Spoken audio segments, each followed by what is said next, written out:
in Oregon that supports ceasefire, and this happened, by the way, during the primary, that supports ceasefire and in Gaza. And they would find the weak points related to Oregon issues, and they would buy millions upon millions of dollars of ads to make sure that person doesn't win. And certainly that person didn't win. And this is being replicated across the country. Yeah. So all of a sudden, your vote and my vote is really decided by dollars and by the hundreds of millions of dollars that those PACs, dark money that enters into the races. Our democracy is not what it was 30 years ago or 40 years ago. It really is very limited nowadays. 3 minutes up there, thank you. Case in point, in this election cycle, Miriam Edelson has promised another $100 million to Trump if he wins to annex the West Bank and get the Palestinians out of the West Bank. This year, Elon Musk just offered $60 million for the Republican Party. So, and it's very effective. It's very effective. Now, let me say, so what did Arab Americans do regarding all what they see? So early in the primaries, they decided to vote, to create a group that would vote uncommitted instead of voting for President Biden at the time. So they garnered in the crucial states about 700,000 uncommitted votes, meaning they're not going to commit until they see what the president will do. Well, then there was the primary with the convention with Ms. Harris, which I like personally, and I think she's quite formidable, and I hope she wins. But guess what? During the convention, there was a lot of uncommitted delegates, and they wanted to have a chance to get to the podium to speak on the behalf of ceasefire and Palestinian rights and against apartheid. And after the death of 41,000 Palestinians, of which 17,000 are below the age of 8, of which 10,000 remain under the rubble in Gaza, yet the Democratic Party decided that they had no right to speak on the podium, while they offered the podium for one of the American or Israeli hostage parents, 200 versus over 200,000 injured and maimed. That tells you something. Again, it goes back to the billionaires who are in control of who gets to say what during our election cycle. So up to this moment, and I'll conclude here, our community is in total blah.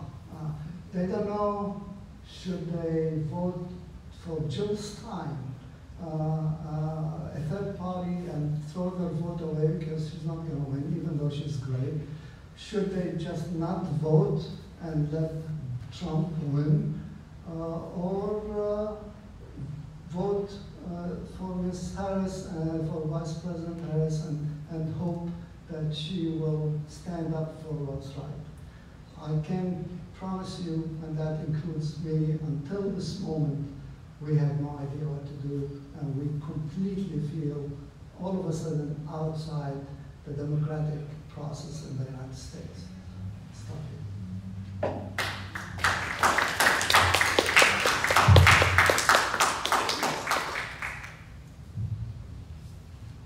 Thank you, Frank. Thank you very, very much for both your personal sharing of your childhood and the experience of trauma that has informed your commitment to nonviolence, and your perspective on behalf of many Arab Americans in terms of the dilemma of who to vote for when so much of politics is swayed by money behind the scenes that is not always publicly identified. So thank you for that informative presentation.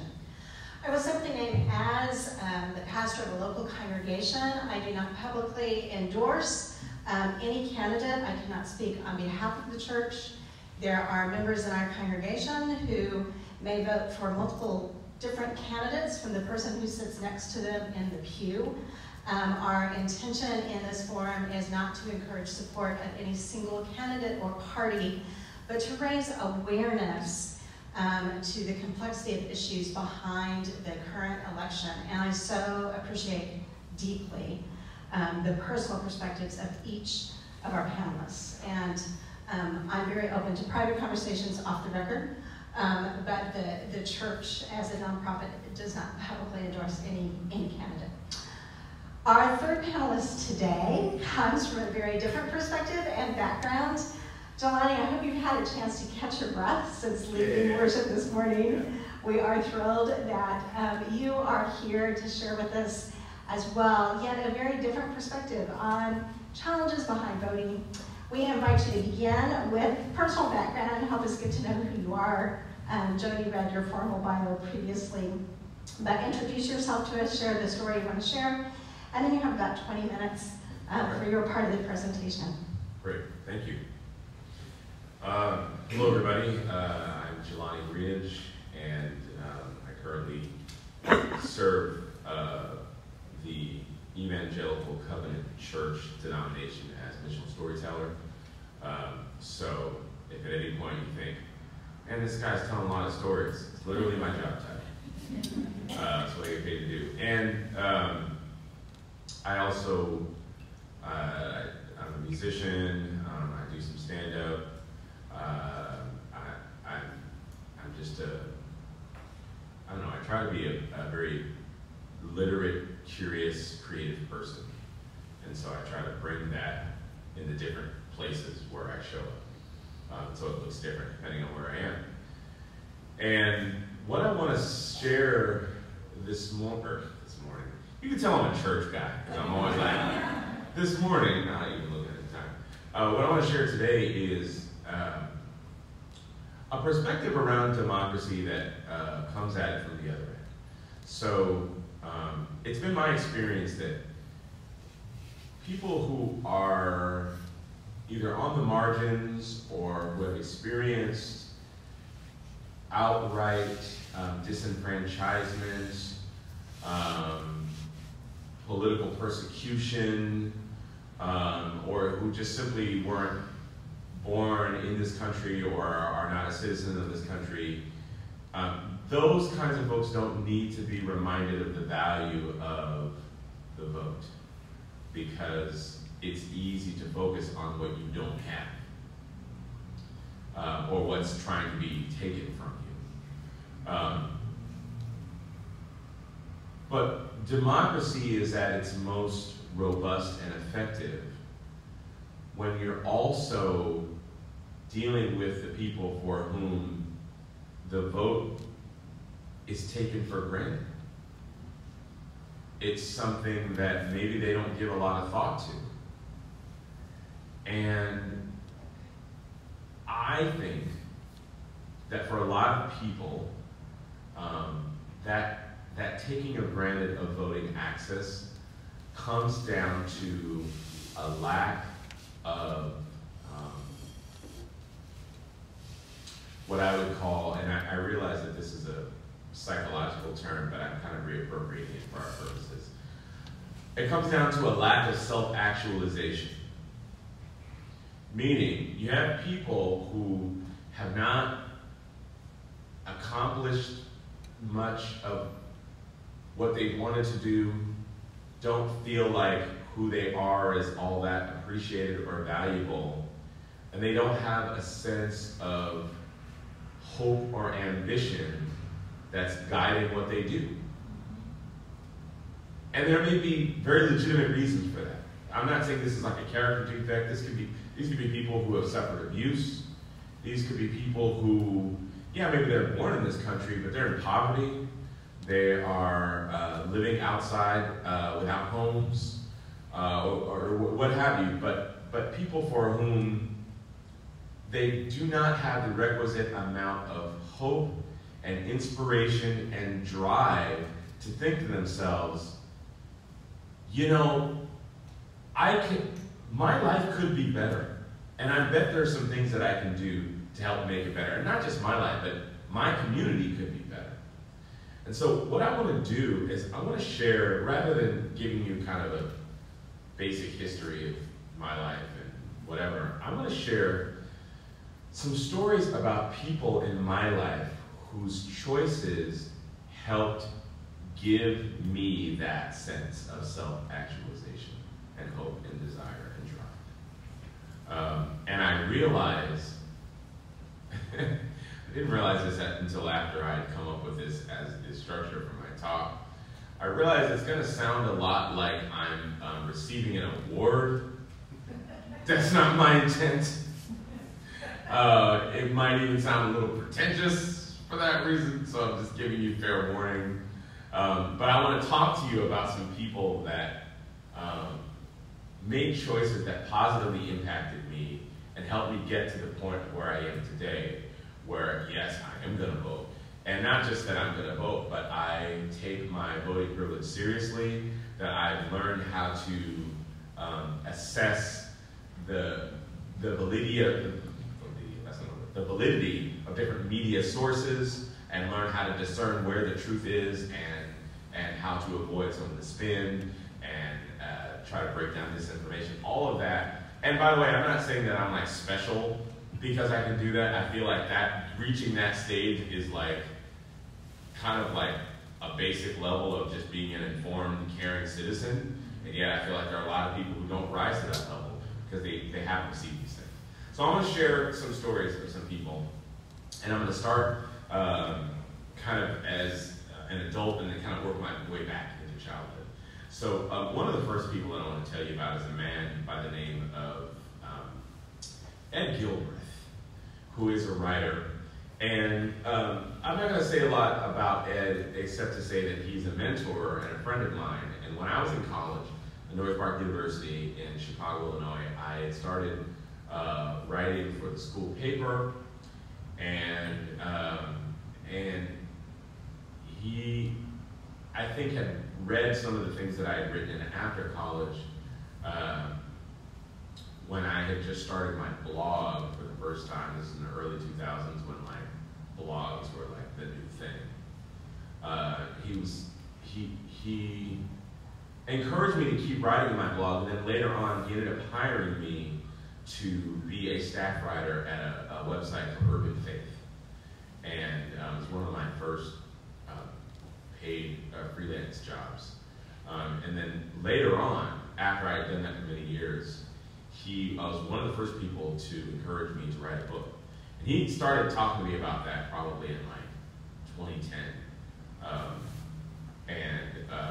I'm kind of a late bloomer, so I didn't actually publish my first book until last year. But I say all that to say that he's someone who saw my ability and said, okay, what you're doing is good, but you could do more. You could do more, and I bet other people would value what you have to say. You should do this. So I appreciate Ed Gilbert. I'm going to move a little further back. So I want to talk about two educators named Ron Sobel and Elaine Grants. To be honest with you, I have not seen or spoken to either one of them since I was in adolescence, so I'm not sure if either of them are still with us. But I think of them as a pair because when I was in 8th grade in 1990 at the Harriet Tubman Middle School in Northeast Portland, I was thinking about where I was going to go to high school. And what I didn't know was that Ron Sobel and Elaine Grants were already having talks with my parents about where I was going to go to high school.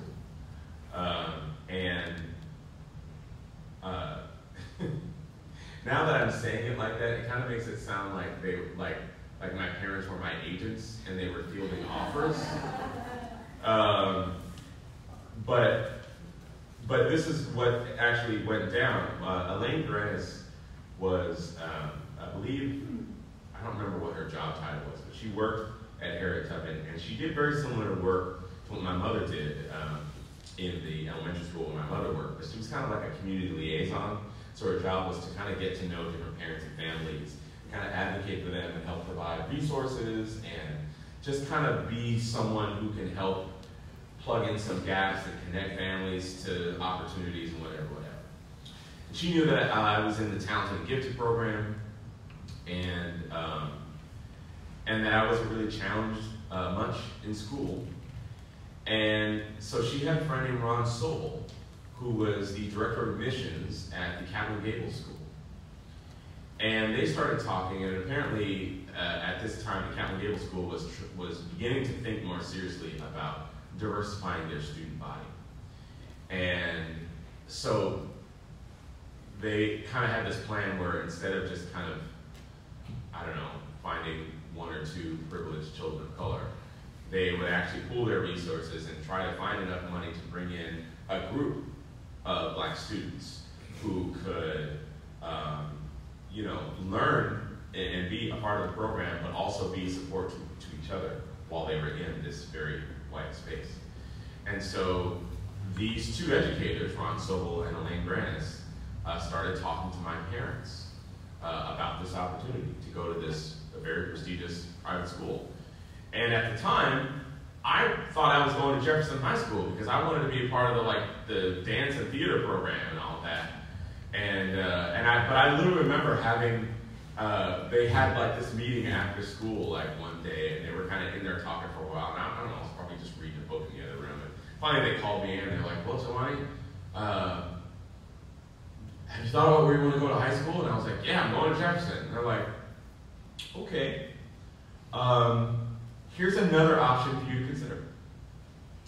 And so I took my parents' advice and I went to the Capitol Gable School, and it opened up a lot of opportunities for me. It was also a very weird place, and not necessarily something that I would recommend for everyone. But those two educators saw something in me that was of value, and they took their time and energy to contact my parents and let them know, your son is special, and he has an opportunity to receive something of value that not everyone gets. And we want to not only, you know, bless you and your family, but we also recognize that his experience and his perspective is also going to be of value in our community, and we want to do what we can to make that happen. And so my life is different today because of Ron Sobel and Elaine Granis. But I want to move even further back from that. So I want to talk about a man named Tom Skinner. And if you've never heard the name Tom Skinner, you're not alone, because he's I think partially because he died young. He died at 52, and which is weird to say that, because I'm 48 now, so I'm like, holy cow, I'm only 4 years younger than Tom Skinner was when he passed. But Tom Skinner was known mostly as an evangelist, particularly as an evangelist to disaffected young Black college-age students in the late, mid and then into the late 1970s, at a time when the civil rights movement, I would say, the backlash to the civil rights movement was in full effect. And there were a lot of disaffected, angry, disillusioned young Black people who were trying to figure out what they were going to do with their life and where they could find a place where they could kind of find their own place in life and in society. He spoke to them. He wrote many books. One of his most famous books was called Black and Free. Another one was called How Black is the Gospel. And I think he reached national prominence first in 1970 when he preached a message at the Urbana Conference, which at the time was the preeminent Christian conference for young people, for college-age students. And he preached this message basically excoriating the power, excoriating the power structures that that were fighting against the aims of the civil rights movement at the time. And there's a lot that I could say about him, but I think about Tom Skinner as the ultimate example of speaking truth to power. And part of the reason why he was so effective and why he was so animated is because, I'm going to tell a little bit of his story. He came to faith in Christ as an angry young man in New York City, where my father grew up. And he was actually in a gang. And the night before, he and his gang were going to participate in a citywide brawl. Brawl is probably even not strong a word enough. That probably many people were going to die the next day. And this brawl was scheduled, and of course this is before social media, so I don't know how they scheduled it. I don't know if there was an invitation that went through the mail. I don't know what their communication protocols were back then, but he was part of this, I guess, yeah. You would think the FBI would have been listening, somebody tried to break it up. But anyway, that's not the point. The point is, the night before this was going to go down, he was listening to the radio, and the radio station that he normally listened to was not playing music that night, and instead it was a preacher telling him that God loved him and had a plan for his life. And he believed that message and felt so convicted about the life that he was leading and the things that he was planning to do the next day, that night he turned his life over to Christ, and then he called a bunch of his gang member friends and was like, I can't do this. And they were like, you're crazy. And then later on, as he tried to get out of the gang, a bunch of people I'm not going to get too deep in his own story, but the point is, he came through that experience with a conviction, not only that his life mattered, but that if he didn't try to do something to stop the stem of violence and hopelessness in his community, that a lot of his peers were going to be swallowed up. And I tell you all of that about Tom Skinner because all that by itself is very impressive. But I didn't know any of that when I met Tom Skinner. I actually didn't meet Tom Skinner for the first time until I was 12 or 13. And this was actually only a few years before he died. And he was just one of my dad's friends. The thing I didn't tell you is that my father he was a musician, and he worked with Tom Skinner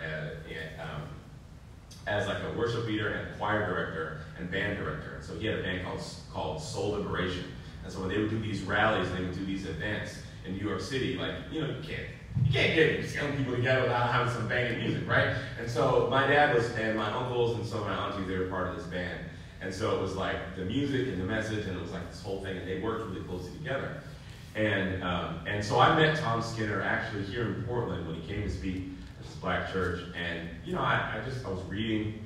I was 12. My dad was just read this paragraph to introduce him, and da da da da. And I was okay, whatever. So I just read it, and then it wasn't until I was in college, many years later, I started reading his books, and I realized, oh, this is Tom Skinner. Oh my gosh, I actually introduced him somewhere. I was what? That is insane.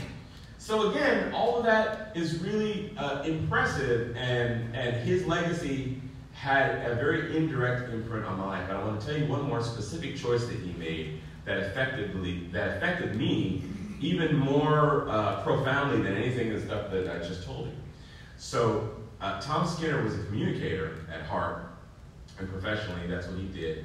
And he understood the power of technology to affect people and how different technologies could reach people in different ways.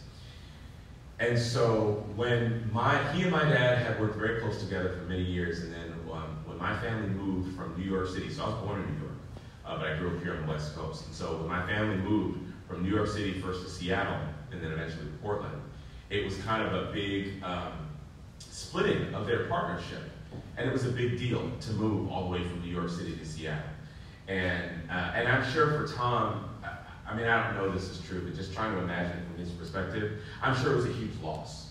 You know, for someone that you've gone to battle with, that's been by your side, helped build this organization, Tom Skinner and Associates, and now they're moving halfway across the country.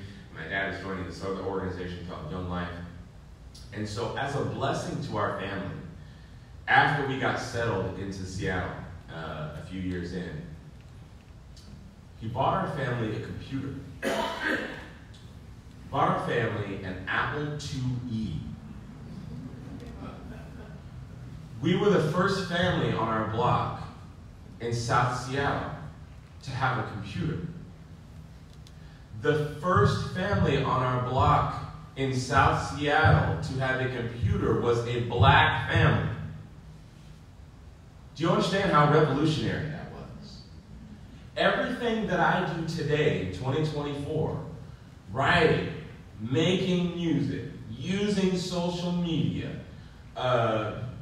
doing taxes with TurboTax, like all of these things revolve around the computer, and I had access to it in 1983 at a time when most people did not. And that one decision he made affected the trajectory of my life incredibly. All right, I'm going to tell you about two more people, and I'm going to spend most of my time on the first one because she's most important to me. But then there's one more small little postscript I'm going to tell you about one more person. 2 minutes. Okay, I might have to get this through fast. The next person I want to talk about is my mother. Esther Whittingham also worked as a community advocate in my elementary school, and she used to buy these books. They were called Golden Legacy books, and they told the story of Black history. And she bought these books so that I would understand who I came from. And she bought a bunch of them. And the thing is, they were published, they were full color, but they were small. And to be honest, they looked like comic books. As a matter of fact, if you wanted to, you could say that they were like educational comic books. But she bought them for me. And she made it very clear that this was important, that I should read them, that I should learn about the people that I've come from. And I was in school once, in 3rd grade, and we had a substitute teacher that day, and we were going to go through our sustained silent reading portion of the day. And the substitute teacher said, you're allowed to read anything you want, except no comic books. But anything else is fine. And I had these Golden Legacy books, and my mother never referred to them as comic books. She didn't call them comic books. The word comic was not on the cover, so they weren't comic books to me. So I pulled some of mine out, and I started reading. And the teacher said, whoa, what are you doing? And I said, well, this is, reading time. She goes, oh, those are comic books. You can't read those in here. And I was like, no, I'm pretty sure I can. I've done that before. She's like, no, give them to me. Now, my mother worked at this elementary school. And this is happening. Now, the sub didn't know that. She's a sub. And probably what most children would have done at that point was to just be like, well, this teacher sucks, and to pick something else. But I knew that my mother had given those to me. I knew that they were important that I read them, and I knew that they weren't comic books. Those are the 3 things that I knew. So I said, okay. And then for the rest of the silent reading time, which was about an hour, I wrote out by hand a petition. And I said, I don't think it's right that I'm not allowed to read these books that my mother gave to me about my history, and I think this is wrong.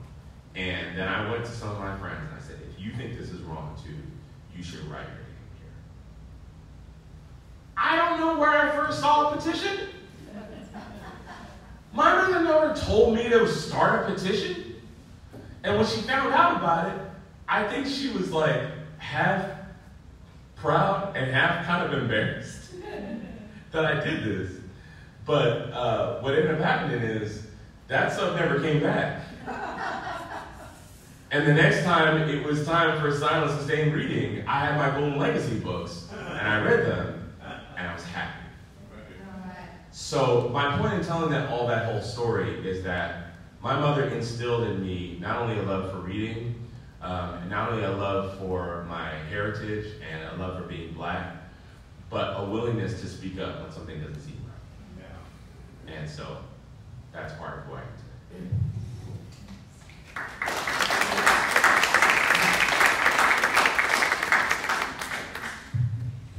Jelani, thank you. It is a blessing to have a storyteller on our panel, as well as a legal historian and a nonviolent advocate. You all are amazing folks. Jelani, your stories inspire us to know that we, like people who made a difference in your life, can say to others, you can do this, you are seen and heard, you are valued, you have rights. Here is another option for your life you may not have thought of. God loves you and has a plan for your life. What incredible messages for you to hear and for you to share with us, to share with others. On the tables in front of you, there are 3x5 cards. I hope that you have already been using them a bit to write down questions or comments you want to share. You may direct your comments to one specific individual on our panel, or you may have a question you want all three folks to answer as time allows. Elizabeth, our co-chair for social justice, is going to be gathering cards as you are writing your questions, and she'll bring them to the front. While that is happening, I have a question to get us started. Peggy, you shared the hateful racist messaging from the highest office that was repeated about the, quote, China flu. A horrible falsehood, but one that led to a rise in attacks on Asian Americans. Similarly, recently, there was a misstatement during a presidential debate about a community in Ohio where supposedly people are eating pets. That resulted in an increase in violence against Haitian immigrants. My question for you is, do you have ideas or suggestions how average Americans can counter hateful racist messaging from government officials? I do. I really think that change happens in every conversation, and that in each of our conversations we can make a difference, and that even if the subject is not brought up, we can bring up that subject. If we believe in democracy, can we talk about what happened in Springfield, Ohio, and how that impacts a community, democracy, justice? Can we have a conversation? What do you feel about that? So I really do believe that it's the small C conversation that will make a big difference in the large national conversation. And we really need to take back our own power to be able to make that change, and to believe that we have within us the power to heal, to reconcile, to deal with our history and move forward together. So that's my answer. Thank you, Peggy. The courage to have everyday conversations that can make a difference, I think, is huge, and that is one of the hopes of the results that will come out of this forum series, that people will be more comfortable and confident in having conversations, even when those conversations may feel challenging or hard, but to engage one another in nonviolent, non-threatening ways to help clarify what is best for the future of our country. And can I just say one more thing? It's not about getting it right. It's not about having the perfect conversation.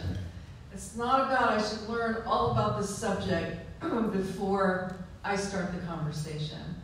It's your willingness to wade in and just say, I don't know much about the Gaza-Israel situation. And I know it's complicated. I know it's a huge history. And I'd really like to have a conversation about it. Would you be willing? Thank you. And I'm serious about that.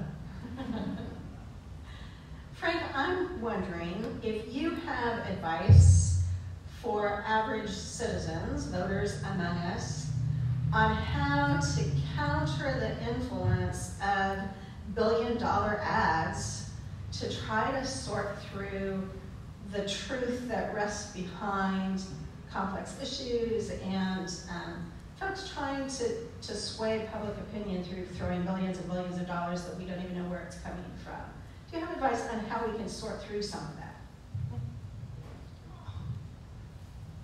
In a sense, thank you for that question.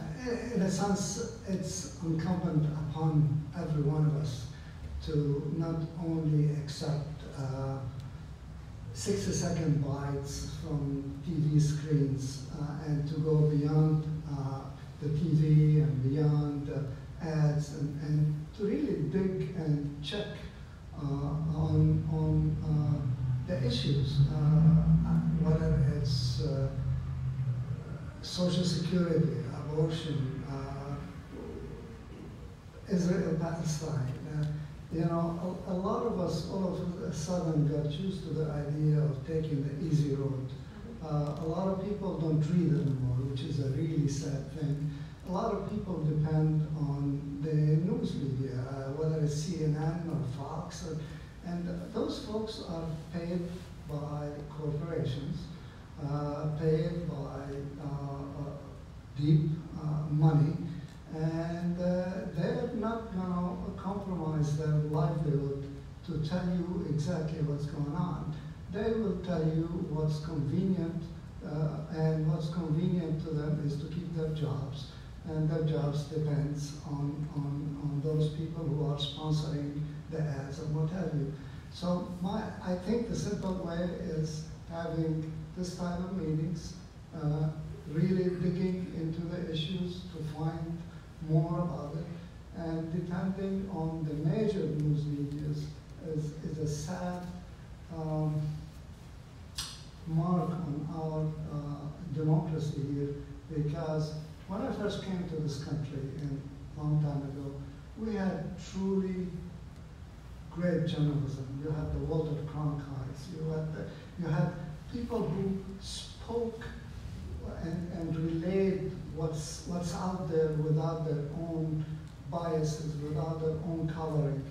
We don't have that anymore. What we have right now are talking heads that are just tied to the dollars and the stock value of certain corporations. So, thank you for challenging us to read more and engage more deeply. Ms. Nagai, this question is directed to you specifically. The writer says, wait, what happened with the waitress issue? Oh. Well, we went back to our colleagues who are all waitresses, and they were afraid to boycott because they needed the money, and when they realized there's no legal protection, what happened to me was, I need the money too, but I will not work in a situation like this. And so I quit without having another job and needed the money for the next year of school. But that sort of put me on the road to, we can do this. We can take a stand. Thank you for your courage and integrity, even as a young woman. Jelani, just a point of curiosity, was the substitute teacher white? Oh, for sure, yeah. I mean, yes, I think it was I didn't include that because I kind of felt like that could have been assumed, but yeah, she was white. And then someone has a question about, so Peggy, you gave a lot of background history in terms of Asian American settlement rights in Oregon. Didn't Oregon prohibit blacks from settling here as well at some point? Absolutely. They were prohibited from the territory, first of all, and then they were prohibited in the Constitution. And then they were prohibited from, on and on and on. They had sundown laws, especially in Southern Oregon, where if you were black, you needed to get out of town by sundown. And that law was on the books until the 1970s. So, you wonder why we have a smaller, black population than Washington State. And it's because of our history, but it's also because of the shipyards, the non-unionization, the inability for blacks to become members of the unions during World War II and thereafter. Our history is replete. I just want to add a little bit of a funny thing. Well, it's not funny. It's a sad thing that happened.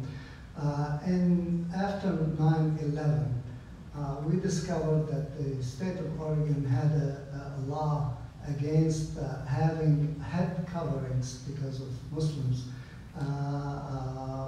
that you couldn't have a religious head covering. And it was instituted against the Catholic nuns in the early days when Catholics were coming to Oregon. And they did not repeal that until actually the early 2000s. That was in the book that you couldn't have a religious head covering because of the Catholic nuns. Frank, since you have the microphone, this is not an easy question. What could be a path to peace in the Middle East? To be honest with you, it's an extremely easy question. And what really drives me crazy is when the news media and everybody else uses the term, oh, it's complicated. It's not complicated. They use that term just to make sure that people don't address the issue. 57 Arab and Muslim countries have offered since 2002 Israel security, recognition, trade, in exchange of just withdrawing out of the areas occupied in 1967 and creating a Palestinian state where Palestine and Israel will live in peace. The truth of the matter is that, as now becoming evidence, the designs of the Israeli empire is to not only annex the West Bank and get the Palestinian Christians and Muslims out of there. They want southern Lebanon, they want Jordan, and they now openly speak about it. 2 days ago, I got a video of Israeli settlers on the West Bank. The settler is reading for his little kid a book about Lebanon, how Lebanon is so beautiful, and so on and so forth, and on and on and on. And he ends by saying, we still don't have it yet, but the day will come when you'll be enjoying living in Lebanon. So unfortunately, within the Israel right now, Israel started as an amazing idea, which I totally support, having a state where the Jewish people can enjoy freedom and security. Now, you have to recognize, I hear people saying that this problem has been going on for 2,000 years. Well, just think about the fallacy. If the vast majority of the Jewish people were in Europe, was this a war by correspondence? I mean, this did not happen and become an issue until the early 30s and 20s when the Jewish immigrants started coming by large numbers into Palestine. Now, it's not complicated. If people want to live in peace, and I'm going to quote an Israeli military intelligence chief at one point, his name is Yoshahrat Harkawi. He said, you know, you have this piece of land where you have 7 million Palestinians and you have 7 million Jewish Israelis. You know, we all can live and love this country that we all love, okay? But you have to have certain borders so that the Palestinian Christians and Muslims can enjoy their lives and their traditions, and the Israeli Jews can enjoy their lives and traditions. Now, also you have to think, the conflict against the Jewish people did not start in the Middle East. As a matter of fact, the best of Jewish theology and philosophy happened to, even the Talmud occurred in Baghdad, in Alexandria, all in the Middle East. It didn't happen in Paris and London and Boston. So this is, and when the Jewish people were persecuted through programs and inquisitions in Europe and so on and so forth, where did they go and find safety? Morocco, Turkey, Palestine.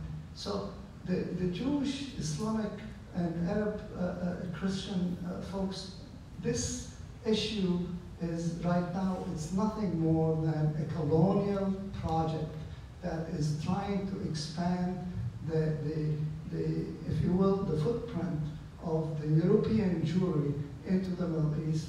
And in my opinion, it's a big mistake, because you have 1.5 billion Muslims in that area. You have 7 million Jewish people. Whether you eradicate hundreds of millions of Muslims and Arabs, you're still going to have the problem. The best way to solve it is what's at the table right now, is having a secure and safe Israel within its 1967 border. Until today, and I'll stop here. That's fine. Until today, Israel refuses to define its borders. Refuses to have a constitution. The reason they refuse to have a constitution, because the constitution will give equal rights to all the citizens. Check it out, I'm not making this up. They refuse to tell the world what are their borders, because the idea is to continually expand. The Oregonian back in the 80s had a really funny cartoon, but it's very telling. It shows an igloo and with an Israeli soldier next to it, and they said it always started when Israel wanted secure borders. You know, that's what's happening. You know, they come take land, build settlements, and then they say we need to secure those settlements, so we need more land. Well, that's not going to get us to peace. What gets us to peace, and the most important element that will get us to peace, is this country. The United States has the ability, the pull, the muscle to impact this. Unfortunately, the dark money in the United States is forcing us to the situation where instead we're violating our own laws. We're violating the international laws. The United States, I'm sorry to say, has the view of the United States has dropped drastically because of what we do and how we're letting Israel get away with virtually genocide. And I know I could go for the next hour, and I'm going to shut up right now. Frank, no need to apologize. I appreciate very much your response to that question and your passion for this issue, which all of us should be passionate about, absolutely. I think we're moving back to Peggy with this question. Your description of keeping track of specifically Asian minorities prompted me to be reminded of the census. Are there discriminatory roots of the census? Has it ever been used against minorities? That may or may not be something you are informed on and want to answer. I don't know much about it, but I do know that during the Trump administration, they wanted to define citizenship. They wanted to have citizenship be part of the census. And then when you start to do that, you start to then put together, if you're not a citizen, you can't own land. You know, it begins to start to feel very much like the 1920s. If you're not a citizen, you don't have these rights, you don't have these rights. So yes, in recent history. And prior to that, my understanding is that very intentionally census workers did not ask questions about citizenship. It was simply a count of human beings living in this community. Yes. So, this question is addressed to all of our speakers, and I think it will probably be our final question. How do you avoid the feeling of hate when someone attacks your values, your beliefs, or your people? How do you avoid the feeling of hate when someone attacks your values, beliefs, or people?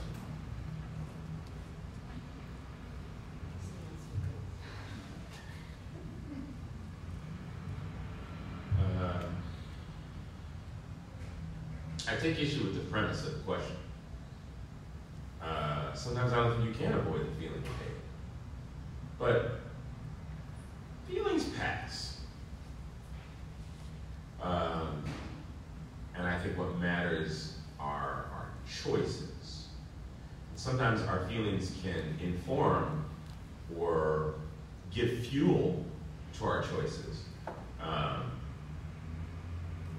So, I mean, if this were a more theological or philosophical discussion, we could talk about that. But I guess my point is, like as a worship leader, I often, not often, but sometimes bring to mind in the life of our church songs of lament to acknowledge the reality of what's happening, the reality of gun violence, of Asian hate, of anti-blackness. I don't necessarily have songs that name all of those lyrically, but we could talk about it and kind of contextualize it.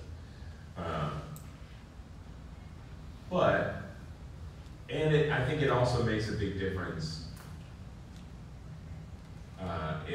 if something happens to me directly versus I'm becoming aware of something that happens to someone in my community or in my family or in my church or whatever. Like the proximity matters, right? But I also would say that for me, part of how I've learned to process life in general is to acknowledge that each of us are limited by the scope of our own experiences, and that oftentimes people who hate are just being fed badly. They're being fed bad information. They're being fed bad coping skills, tactics, bad vibes, whatever you want to call it. They're being fed badly. And so I can acknowledge that and not always take it personally, even though it is personal. And then I can, depending on whether or not I'm interacting with them in person or not, choose how to best love myself and love the people in my community, and how I want to respond to that. Thank you, John. Penny? I think it's a spiritual practice, and I've been working on this by canvassing for political candidates. And I was out yesterday near Boring in Damascus, where I grew up. And this person was saying how they're not really teaching history and how they're not doing this and how they're not doing that. And I found myself wanting to go either against or I was a litigator. I can cut you off the knees. I know how to do all the arguments. Or am I going to have the spiritual practice of diplomacy and love? And I just have been working and finding and working on that because I believe that is a spiritual practice and that we can come being centered. It's kind of like Frank just declaring that non-violence. We can declare inside ourselves this part of ourselves that everybody is perfect at the spirit of who they are. And I'm going to speak into that spirit. And my spiritual purpose is transformation of the Sacred Heart. So I'm speaking into the heart. Before I answer that question, I just want to share a little factoid. After the 9/11 attack, you recall Muslims were under huge amount of attacks. And guess what community came to our aid first. It was the Japanese American community, because they had experienced that, and there was talk about collecting Muslims into concentration camps. So our experience colors who we are and how we're going to act. Now, in answer to your question, my wife keeps advising me to go play poker because I do have a poker face. She says, you just don't show any emotions sometimes when people are talking to you. So this is my way, and I've done it before. I've been subject to many times of blatant discriminatory actions. And I just, like a duck, be pedaling on the inside like crazy and would have a very calm demeanor on top. And I would try to, unless the person who's doing that is, I feel they're mentally deranged or very violent, what I do is immediately I try to find something that is in common between us, and I engage them. I've done that with settlers in the West Bank. I've done that with extreme right-wing nationalists in this country. I just would guess what may connect us, and I engage with them in discussion. And you'd be surprised how fast they would tone down and start speaking nicely and, in a sense, apologize. The ones I screwed up sometimes, I ended up with somebody who was a little Looney Tune and didn't expect that, and he definitely started pushing me and shoving them, and I would do. I just would do. So. Thank you all very much. Would you join me in thanking our panel?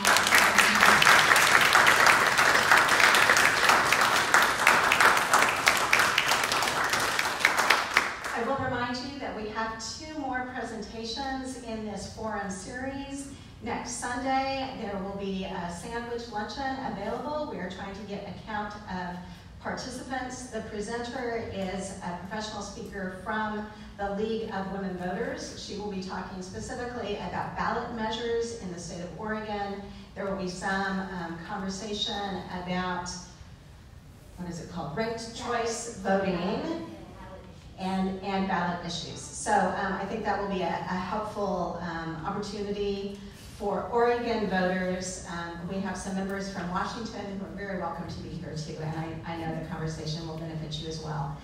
The following Sunday, Reverend Dr. Robbie Page will be speaking on the topics of white Christian nationalism and Christian Zionism.